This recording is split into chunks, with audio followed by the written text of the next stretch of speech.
Hello everyone and welcome you all to my new YouTube video. तो आज की इस नई यूट्यूब वीडियो में मैं ट्रस्ट के टोटल इनकम के कंप्यूटेशन का फॉर्मेट आपको समझाने के लिए आया हुआ हूं, ताकि एग्ज़ाम्स में ट्रस्ट से रिलेटेड कोई भी क्वेश्चन आए तो आप उसको ईजिली सॉल्व कर पाएँ।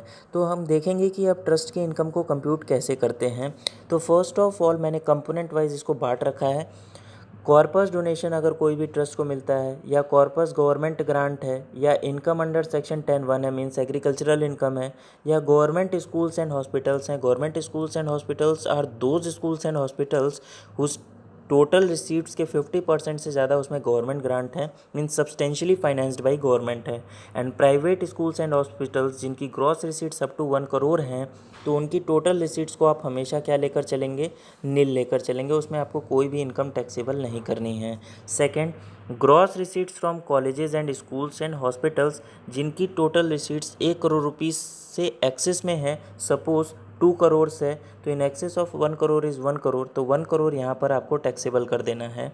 ओके, और ये private schools, colleges and hospitals होंगे। फिर उसके बाद capital gain, house property and IUS from the income from the property held under trust में क्या क्या आ जाता है, आपका कैपिटल गेन आ जाता है, हाउस प्रॉपर्टी की इनकम आ जाती है, या IUS की इनकम आ जाती है।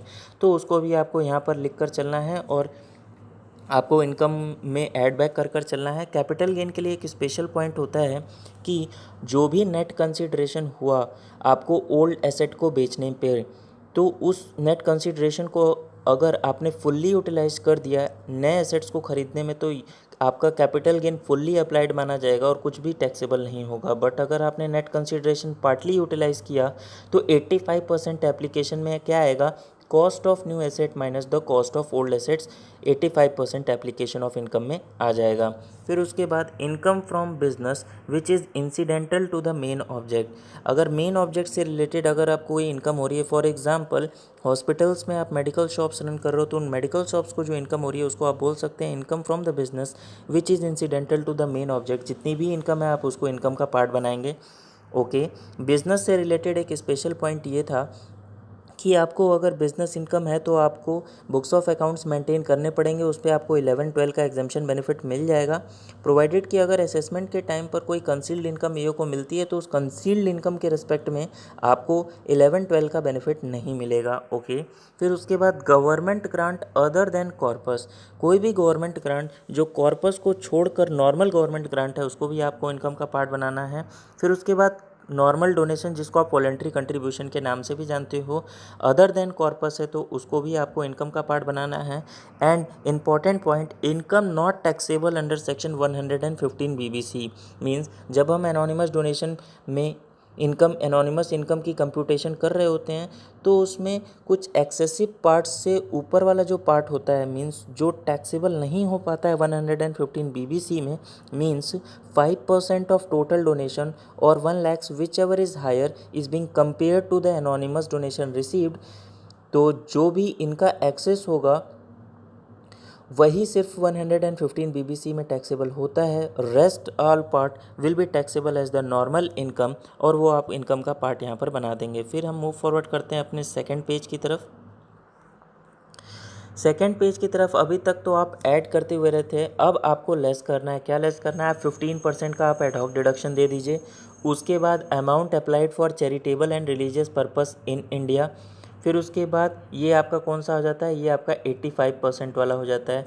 फिर उसके बाद कुछ ऐसे केसेस भी होते हैं जहाँ पर आप एक्चुअल एप्लीकेशन नहीं करते हो, तो भी हम उसको डीम्ड अप्लाइड मान लेते हैं। और वो डीम्ड अप्लाइड कौन कौन से केस में होते हैं, सपोज़ कोई इनकम आपको आउटस्टैंडिंग है, आउटस्टैंडिंग की वजह से आप उसका एप्लीकेशन नहीं कर पाए, तो आप ईओ के पास एप्लीकेशन करते हैं कि हम इसको नेक्स्ट ईयर में अप्लाई कर लेंगे, तो उस केस में उसको डीम्ड अप्लाइड माना जाता है। और एक और भी केस होता है जिसमें मान लो सपोज़ फॉर एग्जांपल मार्च के महीने में आपको काफ़ी ढेर सारी डोनेशन मिल गई, तो आप उस वजह से 85% वाले लिमिट में उसका एप्लीकेशन नहीं कर पाए, तो भी आप ईओ को एप्लीकेशन कर सकते हैं up to the due date of return filing तो उस केस में उसको डीम्ड अप्लाइड माना जाता है। फिर उसके बाद अगर आप एप्लीकेशन नहीं करते हैं तो आप उसको एक्यूमुलेट कर सकते हैं या सेट अपार्ट कर सकते हैं, तो उसको भी हम डीम्ड अप्लाइड मान लेते हैं। तो आपने एक्चुअल एप्लीकेशन को लेस कर लिया, डीम्ड अप्लाइड को लेस कर लिया, एक्यूमुलेटेड और सेट अपार्ट जितना कर रखा है उसको लेस कर लिया, और 15% एडहॉक डिडक्शन को लेस कर लिया। और एक चीज़ और लेस करने को मिलेगा, excess of expenditure over the income in the earlier years.